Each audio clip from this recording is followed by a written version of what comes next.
Buenos días, mi nombre es Luis Enrique Ponce Sánchez, vivo en la ciudad de Louisville, Kentucky, desde el 2014.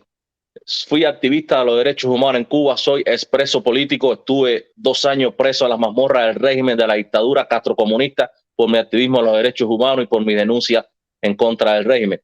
Hoy en día mi hijo se encuentra recluido en una unidad del régimen pasando el servicio militar involuntariamente. Fue el lunes a reclamar su pasaporte para poder abandonar el país vía legal. Yo le hice la reunificación familiar y en estos días pues quería agilizar el procedimiento mediante el nuevo parol. Y cuando fue a la unidad del Ministerio Interior de Inmigración y Extranjería a sacar su pasaporte, pues se encontró con la sorpresa de que estaba regulado. No puede salir del país hasta que no pase el servicio militar. Al día siguiente, a él lo llevaron para esa unidad en Ciego de Ávila.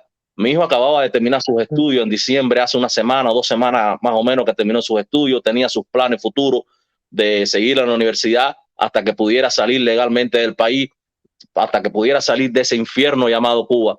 Y ellos le han tronchado la vida a mi hijo, le han tronchado su juventud, su futuro, como lo han hecho con miles de jóvenes en Cuba, con ese perverso servicio militar que solamente cumple los intereses de esa dictadura totalitaria. Y dice él que habían junto a él 300 jóvenes, alrededor de 300 jóvenes en esa unidad, en el mismo caso, muchos de ellos los familiares lo habían reclamado. De eso empezó el viernes y esos jóvenes pues rápido lo citaron. Ellos los tenían ahí en reserva, ya sabes, ya estaban en código rojo reclutados, pero al ver ellos lo que estaba sucediendo, que muchos pueden salir del país, pues ellos se agilizaron y hicieron el proceso rápido de 3 días, un proceso de un fin de semana, y a todos los encerraron.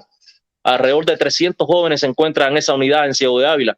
Y puede que en las otras provincias igualmente hayan más jóvenes. En ese caso, más familias cubanas sabemos que están en ese caso, familias que están sufriendo porque están en contra de su voluntad.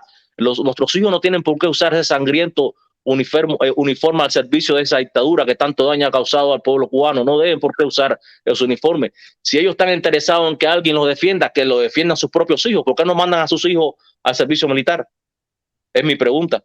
No nuestros hijos. Ellos no son dueños de nuestros hijos, no son sus dueños, ¿no? ¿Y cómo te sentiste cuando te enteraste de eso? Porque me imagino que tú como padre, imagínese, uno totalmente tengo hijos, tengo nietos, cuéntame.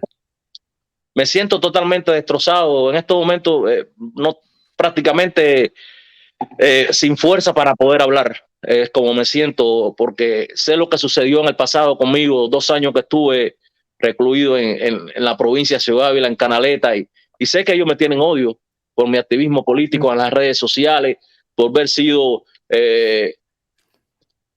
voluntario en la campaña del presidente Trump 2020 y por todas esas cosas. Yo sé que ellos me tienen mucho odio me tienen. Y porque tú tenías, y por los sueños que tú tienes, o tenías, o sigues teniendo, de tener a tu hijo contigo aquí en este país.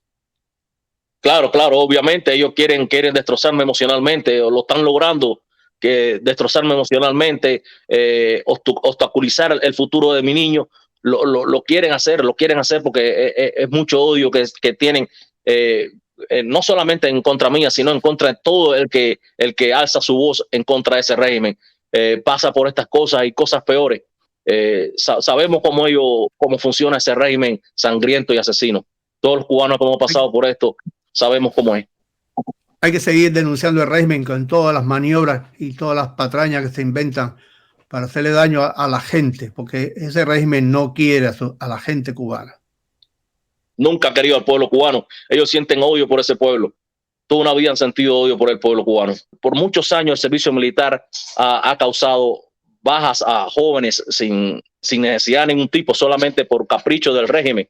Recordemos en los años 80 en Angola, más de 2,000 jóvenes perdieron la vida por capricho del dictador Fidel Castro, que lo mandaba sin ningún tipo de sabiduría a esos niños de usar las armas, pues perdieron su vida. Recientemente en Matanza, 14 jóvenes perdieron la vida, entre ellos muchos jóvenes adolescentes de entre 18 y 19 años. En los fuegos que hubo en los tanques de petróleo, esos niños perdieron su vida y esas madres están sufriendo hoy en día. Yo temo por la vida de mi hijo, por lo que le pueda suceder en el servicio militar obligatorio en Ciego de Ávila. Ellos sé que están tomando represalias en contra mía por mi activismo político en las redes sociales, en contra del régimen, por mi denuncia que hago diariamente en Facebook y otras plataformas, y culpo de lo que pueda suceder a mi hijo al régimen de la dictadura Castro Canel.